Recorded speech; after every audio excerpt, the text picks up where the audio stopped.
Yang paling berat buat kita ini menjalankan amanat pada ilmu kita, pada harta yang Allah berikan, menyampaikan amanat Allah dengan sebenar-benarnya. Maka yang diberikan amanat, baik itu harta, baik itu ilmu, baik itu tenaga, hendaklah dia syukuri nikmat Allah dan jalankan amanat Allah. Jangan berkeluh kesah.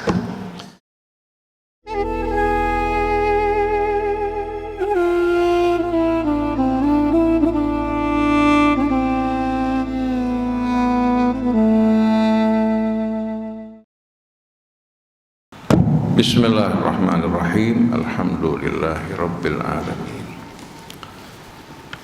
Wassalatu wassalam ala sayyidina wa nabiyyina Muhammadin khatamil anbiya'i wal mursalin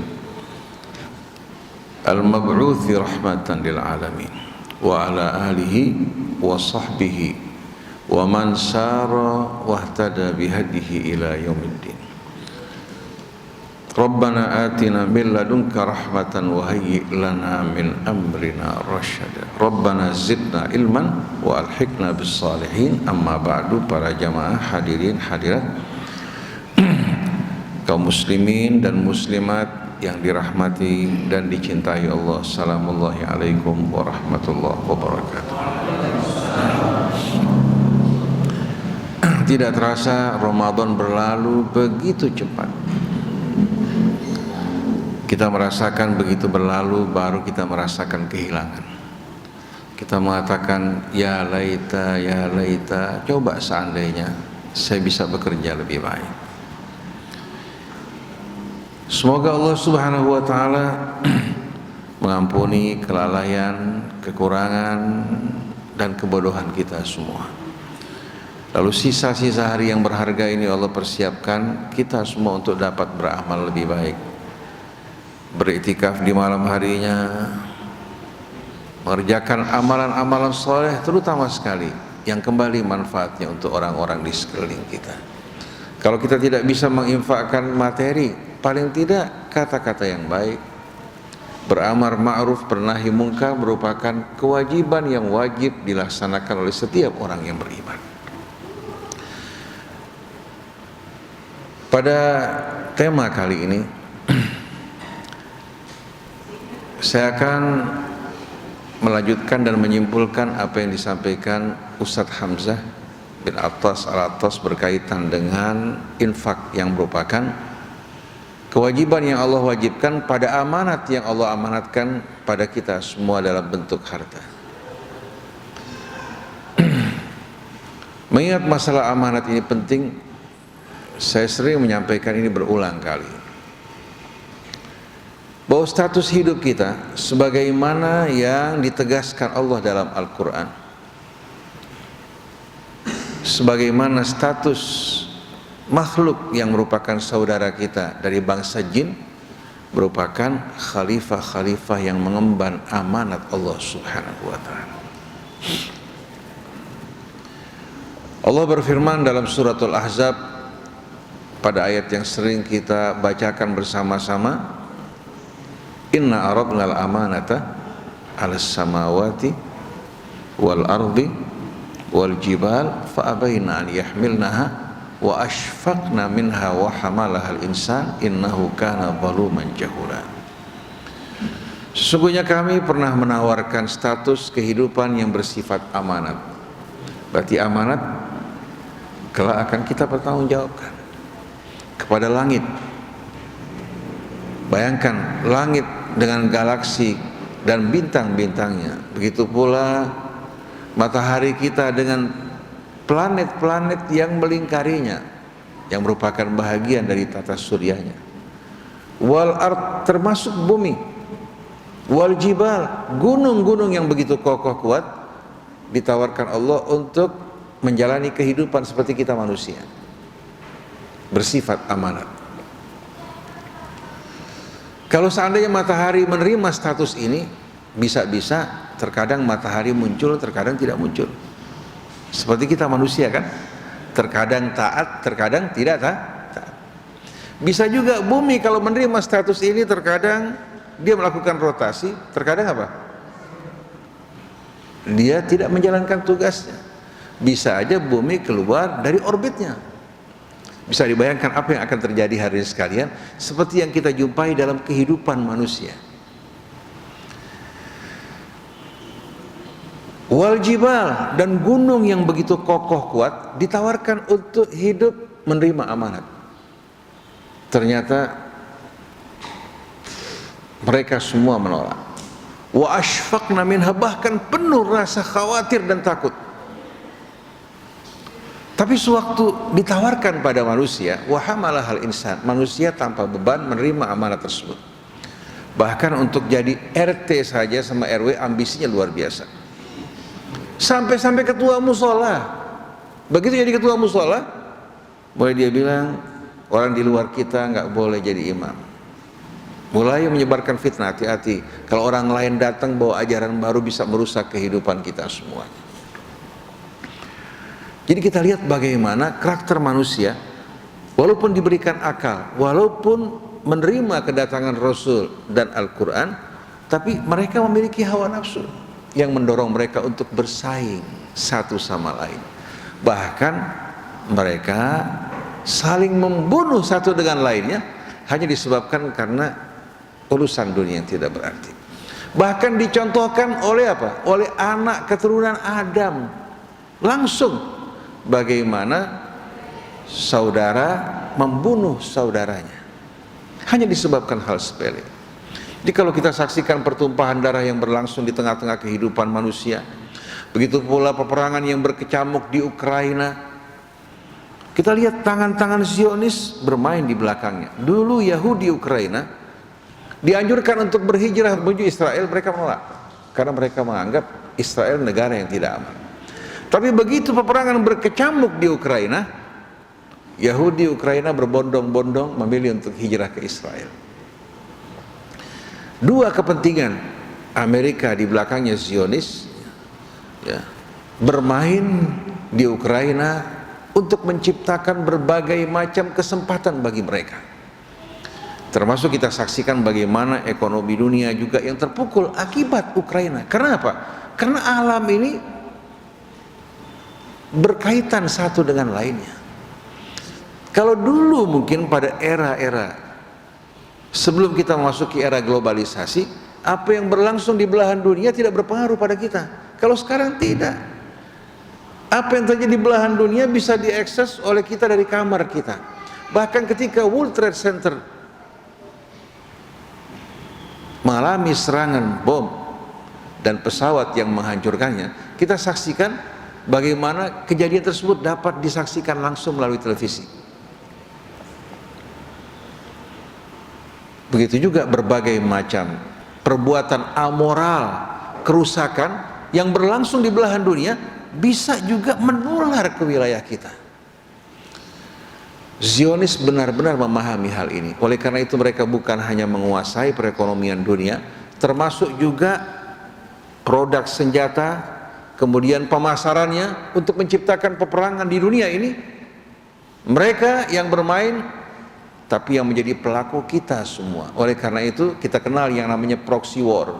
Mereka nggak perang langsung, tapi anak bangsa berperang satu sama lain, semuanya bekerja untuk kepentingan mereka. Oleh karena itu Saudi Arabia, Emirat Arab menyerang Yaman juga bahagian dari hal tersebut. Kita pada akhirnya yang bangga dengan kemenangan, bangga mengalahkan saudara-saudara kita, bahkan memojokkan mereka, tertawa terbahak-bahak, kita beranggapan telah meraih kemenangan dalam perjuangan di jalan Allah. Sebetulnya bukan perjuangan di jalan Allah. Itulah permainan yang dilakukan oleh mereka-mereka yang tidak memiliki sama sekali moral, ketakutan pada Allah, sedangkan kita menjadi pelaku-pelaku yang tak ubahnya bagikan wayang yang dikendalikan dari belakang.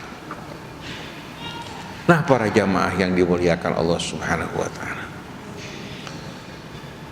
bagaimana hari ini sekalian manusia dengan karakternya berbeda.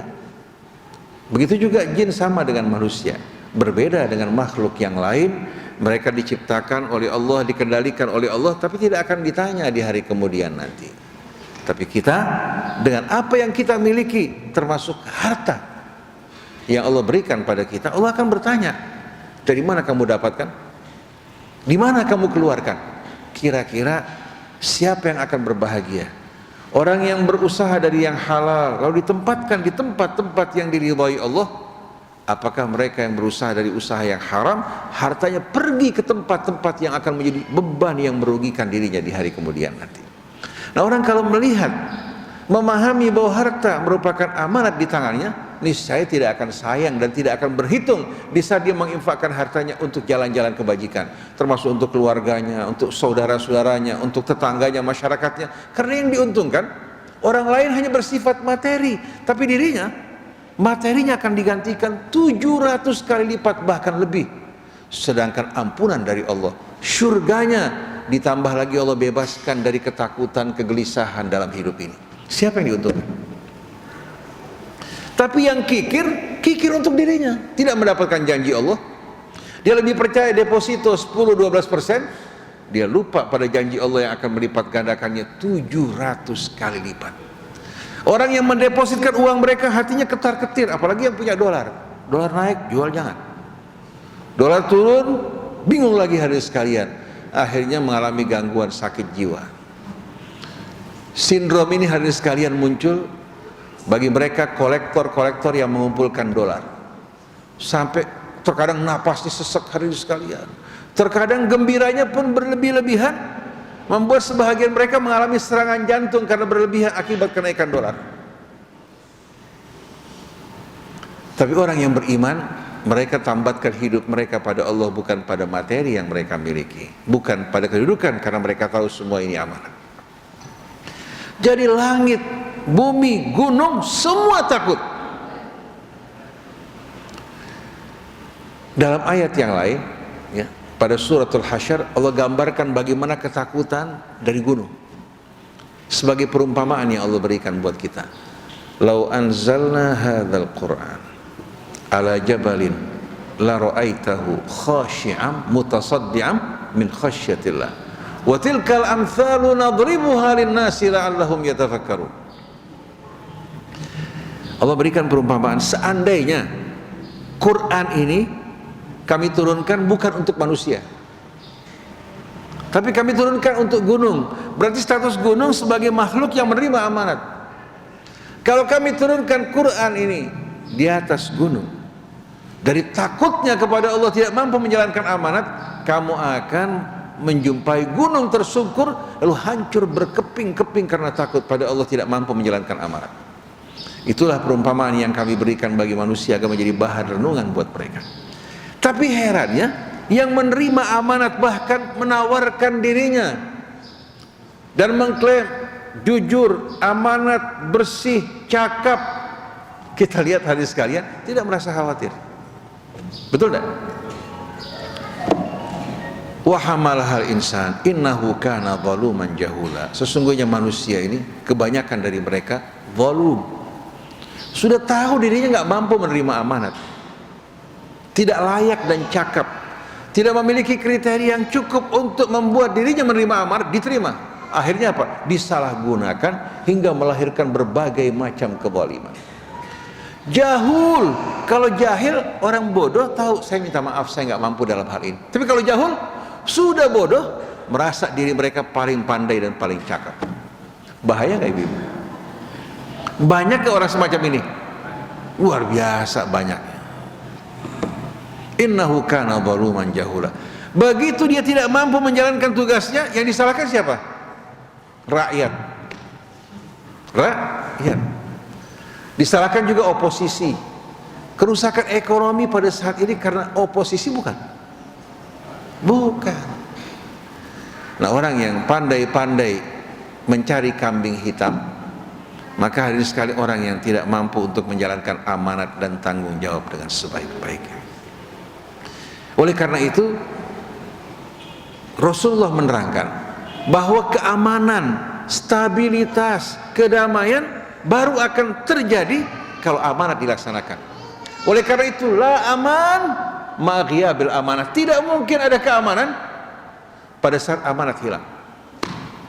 Oleh karena itu, dalam satu hadis, ketika Nabi sedang menyampaikan khutbahnya di tengah-tengah masyarakat sahabat Nabi, seorang badui bertanya, mata sa'ah ya Rasulullah, kapan kiamat akan datang?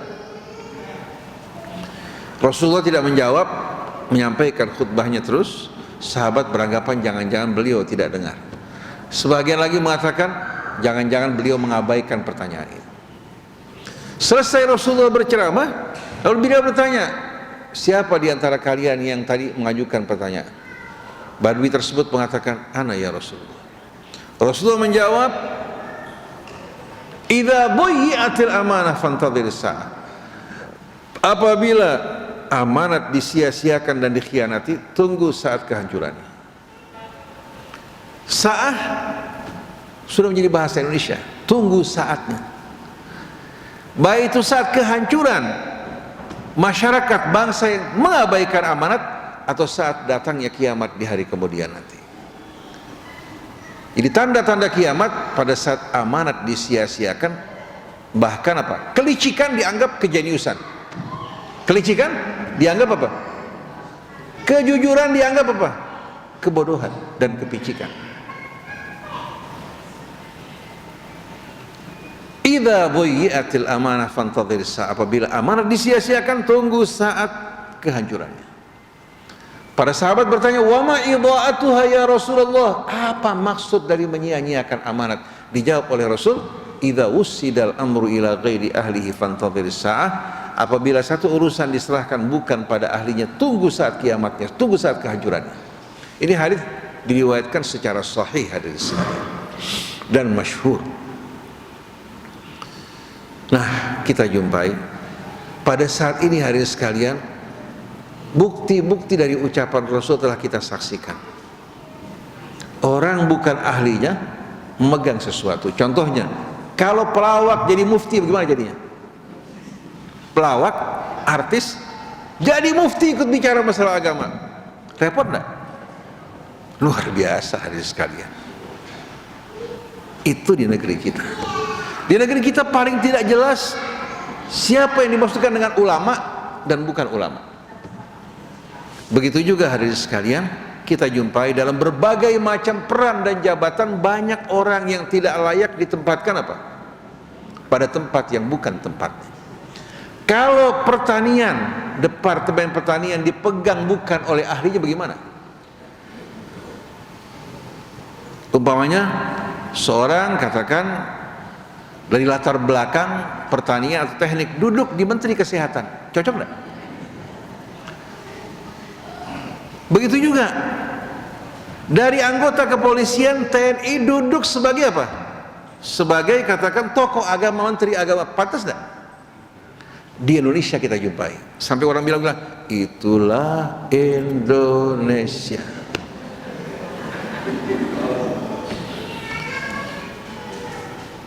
Jadi kemunduran negeri ini bukan karena rakyatnya bodoh, bukan karena tidak terdapat orang-orang yang pandai, yang ahli, tapi kalau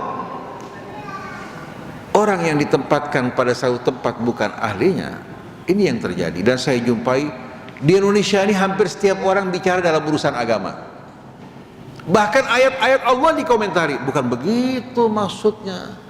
Kita tanya, kalau gitu maksudnya apa? Rabbi zidni ilman. Dia nggak mampu menjelaskan. Jadi kalau ayat Quran nggak cocok dengan apa yang dia mau, bukan begitu maksudnya. Ini pemandangan atau pemahaman yang ekstrim. Tapi kalau tuntunan Islam disesuaikan dengan budaya, kebiasaan satu kaum, itu baru agama. Mereka bilang ini baru orang-orang yang apa? Yang moderat. Ini orang-orang yang betul-betul bijak dan pandai. Sedangkan orang yang menyampaikan ayat Allah, sunnah Rasulnya apa adanya, walaupun dengan cara yang bijak, mereka anggap orang-orang yang tidak layak untuk berbicara dalam urusan agama. Oleh karena itu, pepatah kita tahu ya, berbunyi al-muntasir huwallazi yaktubut tarikh. Menang yang menulis sejarah. Ternyata seperti yang Ustaz Hasan bin Farhan Maliki mengatakan apa? Bukan hanya menulis sejarah. Pemenang yang menulis sejarah, yang menentukan juga batasan geografi, yang menentukan juga budaya, bahkan menentukan mana yang benar dari agama dan mana yang tidak benar. Oleh karena itu kita saksikan semenjak Khulafaur Rasyidin kembali kepada Allah, diteruskan oleh raja-raja, agama disesuaikan dengan kepentingan raja-raja. Dulu khilafah Islamiyah begitu luas. Tidak ada yang namanya Abu Dhabi, Qatar, Dubai, Saudi Arabia, Mesir, semua hanya merupakan kota bahagian dari wilayah Islam. Begitu Inggris hadirin sekalian apa? Menang dalam peperangan mengalahkan Turki, mulai mereka mendirikan negara-negara kecil di bawah naungan mereka, dan pemimpinnya harus tunduk pada kebijakan mereka. Ini semua karena kebodohan umat Islam yang mau dipecah belah. Padahal kalau bersatu mereka akan jaya, bersatu mereka akan menikmati nikmat Allah Subhanahu wa taala. Tapi hawa nafsu, ambisi membuat mereka rela untuk dipecah belah asal menjadi tuan. Padahal menjadi rakyat bebannya lebih ringan. Yang penting istiqamah dan bertakwa di jalan Allah Subhanahu wa taala. Jadi begitu urusan diserahkan bukan pada ahlinya, tunggu saat kehancurannya. Maka Allah Subhanahu wa taala berfirman dalam surat An-Nisa, "Innallaha ya'murukum an tu'addul amanati ila ahliha." Sesungguhnya Allah memerintahkan kalian dengan tegas untuk menyerahkan amanat pada ahlinya. Menyerahkan amanat pada ahlinya. Nah, orang yang memiliki harta, dia menerima amanat, apa yang seharusnya dilakukan. Jangan gunakan hartanya untuk melakukan kerusakan atau yang akan memberatkan tanggung jawabnya di hari kemudian nanti. Begitu juga rakyat. Pada saat salah seorang dari kita memilih seorang pemimpin, ternyata pemimpin tersebut khianat, melakukan kerusakan, maka dia punya andil. Setiap kerusakan, kezaliman yang dilakukan pada bangsa maupun negara, dia mendapatkan andil dari kejahatan tersebut. Padahal dia hanya memberikan suaranya pada satu orang, satu di antara sekian juta rakyat Indonesia. Begitu juga kalau dia memilih seorang pemimpin yang adil, bertakwa kepada Allah Subhanahu wa taala, memperbaiki bangsa negara, maka dia punya kontribusi yang besar. Sebagaimana pemimpin tersebut dapat, dia akan dapat. Berat tidak para jamaah sekalian? Oleh karena itu orang pada saat pemilihan, kalau dia memberikan suaranya pada orang-orang yang tidak tepat dan khianat hanya disebabkan fanatisme pada kelompok, golongan, sekte atau partai, tunggu akibatnya di hari kemudian nanti. Begitu juga pemimpin yang adil, sebelum orang lain mendapatkan naungan Allah, mereka mendapatkan naungan Allah. Yang pertama-tama mendapatkan naungan Allah, sab'atun yudhilluhumullah fi dhilli yauma la dhilla illa dhilluh. 7 golongan yang akan dinaungi Allah ketika tidak terdapat naungan. Yang pertama, imamun adil. Kenapa? Karena imam di saat adil manfaatnya untuk bangsa, negara, dan seluruh umat manusia dan makhluk. Nah, barang siapa hari ini sekalian yang berlaku adil dalam kepemimpinannya dan menjalankan amanat, termasuk juga suami pemimpin, kalau dia berlaku adil, termasuk dalam imam yang adil. Tapi kalau nggak adil, wailak, hanya karena tergoda oleh wanita cantik yang muda, lupa sama yang tua, disia-siakan. Di hari kemudian nanti Allah berikan tanda pundaknya miring hari sekarang kalau jalan. Makin gak adil, makin miring lagi hari sekalian. Wal iyadzubillah. Ini bukan cerita kosong, true story. Oleh karena itu, perempuan juga yang mengajak suaminya untuk berbuat tidak adil pada istri-istri yang lain juga akan mengalami nasib yang sama. Dibutuhkan kerjasama dalam keadilan. Kalau tidak, mendingan apa? Satu istri. Tapi kalau mampu berlaku adil, keadilan akan membuat kehidupan penuh dengan kedamaian. Wa idza hakamtum bainan nasi an tahkumu bil adli. Kalau kalian menjadi pemimpin, memberikan keputusan, putuskanlah dengan penuh keadilan. Tidak ada tawar-menawar dalam masalah ini. Innallaha ni'imma ya'idzukum bih. Allah sebaik-baik yang memberikan nasihat, bimbingan, petunjuk bagi kalian. Setelah itu, fa in tanaza'tum fi syai'in farudduhu ilallahi war rasul in kuntum tu'minuna billahi wal yaumil akhir. Kalau ada perbedaan pendapat, perselisihan di antara pemimpin dengan pemimpin atau di antara rakyat dengan pemimpin, kembalikan kepada kitab Allah, kepada Rasulnya untuk memutuskan di antara kalian. Kalau kalian di hadapan kitab Allah salah, akui. Kalau kebenaran ada pada orang lain, terima kebenaran. Itu akan menyelamatkan kalian. Dzalika khairun wa ahsanu ta'wila. Itu akan membawa kebaikan dan akibat yang lebih baik bagi kita semua. Oleh karena itu, kenapa kita diperintahkan untuk beramar ma'ruf bernahi mungkar? Kalau kita biarkan api menyala di tetangga kita, kita biarkan, rumah kita akan ikut terbakar.